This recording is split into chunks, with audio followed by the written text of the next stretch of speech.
1995년 3월 28일 개장하였으며 현재 이랜드 그룹에서 운영하고 있다. 이 월드로 명칭이 변경됐지만 시민들은 여전히 옛 명칭인 우방타워랜드를 기억하고 있다. 때문에 택시기사한테 우방 갑시다고 하면 10중 8구 이 월드로 데려가 준다. 아동용을 제외한 롤러코스터는 카멜백, 부메랑, 허리케인 3개가 있는데 2021년 기준 대규모 롤러코스터만 3개를 동시에 보유한 테마파크는 롯데월드와 이월드 뿐이다. 즉 롤러코스터를 가장 많이 즐길 수 있는 테마파크. 고스트하우스는 이월드의 광장 입구에 들어서면 바로 보이는 귀신의 집이다. 메가 스윙, 부메랑과 함께 이월드에서 인기가 많고 여름 시즌이면 전국에서 사람들이 꽤나 많이 찾는 어트랙션. 2000년대 초반 미국 세인트루이스까지 날아가서 많은 장비, 기계들을 직접 가져와서 설치했다고 한다. 귀신의 집인데 귀신 알바를 쓰지 않는다. 코스 중간중간에 무서운 그림들과 공포스러운 소품들이 걸려있다. 2015년쯤 아르바이트생과 직원들이 그림, 벽, 장비들의 주황색 스프레이로 벽을 도색했는데 도색하기 전이 훨씬 무서웠다. 2010년 우방타워랜드가 이월드로 바뀐 후 고스트하우스 입구 위에 있는 간판이 천으로 교체된 듯하다.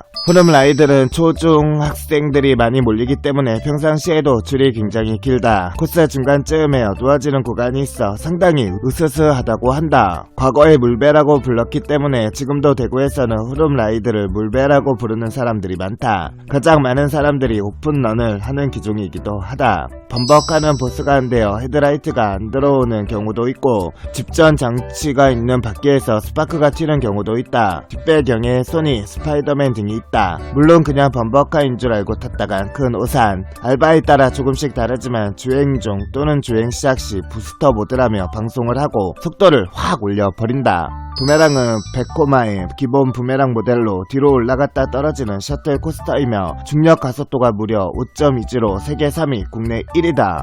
이는 에버랜드의 T-익스플레스보다 높은 수치이다. 반전 횟수가 코브라 롤에서 2번, 버티컬 루프에서 1번으로 연속 3번으로 뒤집어진다. 뒤로 갈 때와 합치면 총 6번 도는 셈. 제법 높은 중력 가속도 때문인지 외형과 달리 키 제한이 국내 롤러코스터 중에서는 제법 엄격한 편으로 140cm다. T-익스플레스 양산 통도 환타지아의 환타지아 스페셜, 경남 마산 노번랜드의 쾌속열차 자이언트 디거가 130cm, 아틀란티스 와 드라켄이 135cm인 점을 감안하면 제법 엄격한 수치다. 이보다 더 엄격한 국내 롤러코스터는 현재로서는 145cm의 파이톤이 있다. 테마파크 매니아들에게는 파이톤, 환타지와 스페셜과 함께 국내의 숨은 걸작 롤러코스터로 손꼽히고 있다. 부메랑의 운행 구조를 잘 모르고 탈 경우 당황하는 경우가 대다수이다. 일반 롤러코스터들과는 다르게 출발을 뒤로 하는 것부터 연속 3번 360도 회전을 한 후 정신이 없는 틈을 타 왔던 길을 다시 뒤로 보내버리기 때문이다. 악력이 강한 사람이 머리를 아래로 누르는 것 같은 느낌을 받게 한다. 코르크 스크류 트랙을 돌 때 특이하게 오른쪽으로 한번 왼쪽으로 한번 돈다. 힘이 약한 사람은 머리가 강제로 숙여진다. 다른 롤러코스터도 그러긴 하지만 체구가 작은 사람이나 힘이 약한 사람이 특히 그런다. 오후 2시부터 운행한다. 오전에도 운행하긴 하지만 시간이 짧아서 바로 점검 시간이 된다. 근처 병원에 부메랑을 타다 목을 다친 사람들이 많이 온다고 한다. 카멜백은 뒤집어지는 인버팅 트랙이 없는 대신 낙타의 등을 모티브로 만든 7개의 언덕 구간들이 질비해 있어 속도감과 하강감의 압박이 상당하다. 진동으로는 드릴과 맞먹는다. 이월드 롤코 3인방 중 대장급 취급을 받으며 폭넓은 연령층에 인기가 많다. 당시 아시아 최장 레일이라고 되어 있었지만 일본에 이것보다 더 긴 것이 생겼다. 2022년 기준 거의 30년이 다 돼가는 롤러코스터라 그런지 레일 곳곳에 페인트가 벗겨진 곳이 많은 등 레일이 지저분하고 첫 번째 상승 구간에서 체인 소리가 요란하다. 산을 깎아 만든 터라 나무 사이를 달린다.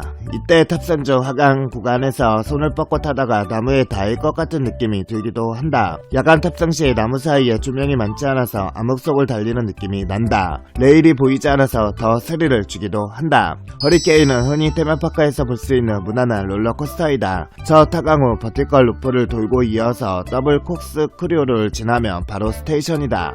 더블 콕스코리 부분에서 연속으로 뺨 싸다구를 맞을 수 있으니 주의하자. 특히 허리케인은 탑승지에서 정상까지 올라가는 시간과 하강 후 탑승지까지의 도착 시간이 거의 똑같다고 느낄 정도로 러닝 타임이 매우 짧다. 그 때문에 대기줄이 길지 않은 평일에는 연속으로 최소 2번 이상 타는 것이 정석화되었다. 이 월드 자체에서도 이를 인지했는지 처음 한 바퀴를 돌고 나면 잠시 멈췄다가 곧바로 한 바퀴를 또 도는 방식으로 1회 탑승에 2번을 태워주기도 한다. 2019년 이 누리기구에서 아르바이트생의 다리 절단 사고가 일어났다. 에어레이스는 2016년 5월 1일에 새로 개장. 해외에서는 이미 있던 누리기구인데 국내에서는 최초 도입이라고 하며 1년 후 경주월드에서도 동일 기종인 드래곤 레이스가 새로 개장했다. 긴 막대에 비행기 모양이 달려있는데 그 비행기가 돌아가며 360도 회전한다. 주머니 속 동전이 쉽게 떨어진다. 어린이용 놀이기구처럼 생겼지만 어린이용이 아니다. 어린이용 같은 겉모습의 소가 탑승한 어린이가 360도 회전 때문에 겁에 질려 오는 경우가 많다. 서울 잠실의 롯데월드처럼 놀이공원 근처가 주택가인지라 매년 여름에 일부 기간 동안 근처에 사는 주민들에게 무료 입장권을 나눠주거나 무료 입장을 시켜주기도 한다. 이 월드 구석에는 동물원 구역이 있는데 그중 실내 포유류 전시관의 사육 환경이 영 좋지 않다.